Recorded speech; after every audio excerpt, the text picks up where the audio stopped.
calankaara guud ka sugnee kunidaysu taagneen kunayba taladi garanoo gushii hantinee dadyow gabigiin gacmaha isqabsada dadyow gabigiin gacmaha isqabsada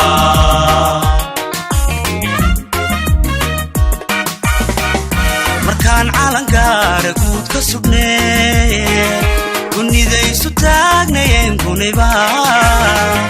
taladi garanoo gushii hantinee dadyow gabigiin gacmaha isqabsada dadyow gabigiin gacmaha isqabsada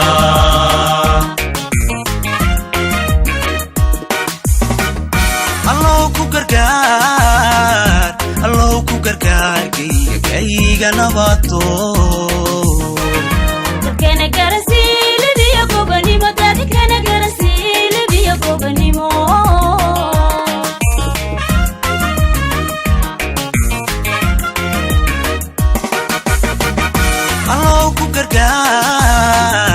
allow ku gargaar kayga nabato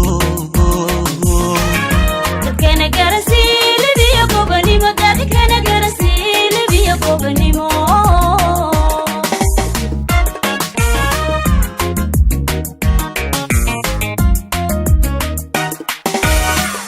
haddaan loo gu'in godkana loo gelin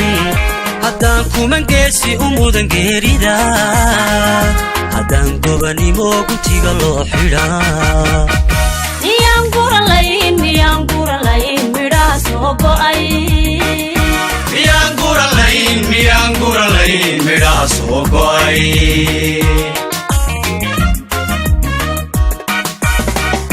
haddaan loo gu'in godkana loo gelin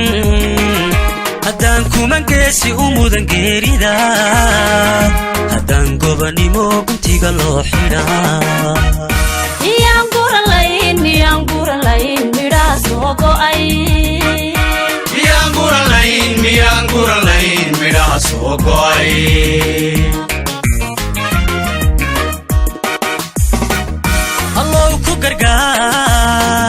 allow ku gargaar kayga nabado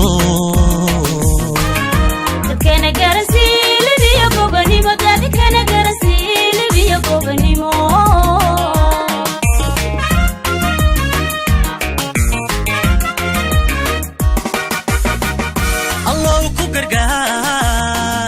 allow ku gargaar kayga nabado بسم الله الرحمن الرحيم الحمد لله رب العالمين والصلاة والسلام على رسول الله وأنود السلام إن بهدينا ورباهنته وحن كلو السلام يا دوينها رير somaliland halkan maanta waxaan rabnaa inaanu idin sheegno waxaanu halkan ku soo dhaweynay oo madaxweynaha imka ka soo baxay wafdi heer sare ah oo uu hogaaminayo wasiirka arimaha dibada ama khaarijiga dalka erataria iyo la taliyaha madaxweynaha erataria ayaa halkan maanta inoogu yimi waxay u yimaadeen inay iskaashiga iyo wada xiriirka dalalka geeska Afrika gaar ahaan labada dal ee erataria iyo somaliland ay ka shaqeeyaan oo ay xoojiyaan sida arimaha looga wada hadli lahaa ee aaraa iyo fikir la isaga dhaafsan lahaa ayay u yimaadeen si wanaagsan baan anaguna xaggayaga u soo dhaweynay waa arimo loo baahnaa si wanaagsan baan u wada hadalay iyagana ku soo wareejinaya si ay ujeedooyinka ay u socdeen halka kan waxa kelmad uga yiraahan The Eritrean delegation was sent and we are sent by our president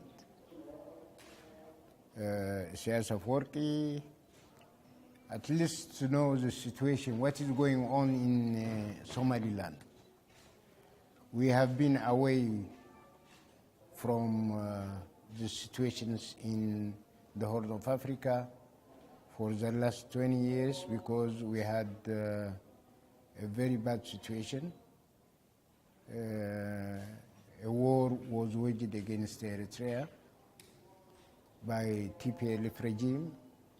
and later it was followed by the sanction on Eritrea, and we were struggling just to be free from all these what you call subjugations. Now, at this moment, peace has prevailed in the Horn of Africa, especially between Eritrea and Ethiopia. And now we started our cooperation. So we said, now we have been away, and now it is time for us to go to Somaliland and look into the situation. And we have a meeting with the president, and we heard his briefing, very interesting, very important. And also we tried also to say that we want to know the situation. So he explained all the political, the social, and the economic situation of the country. And now we will go back, convey what you call the situations prevailing in Somaliland to my president, and we will see. This will not be the last what you call meeting or the last what you call visit. It will be second, third, continue. Therefore, thank you very much, and we are very hopeful that we will come back again to Somaliland.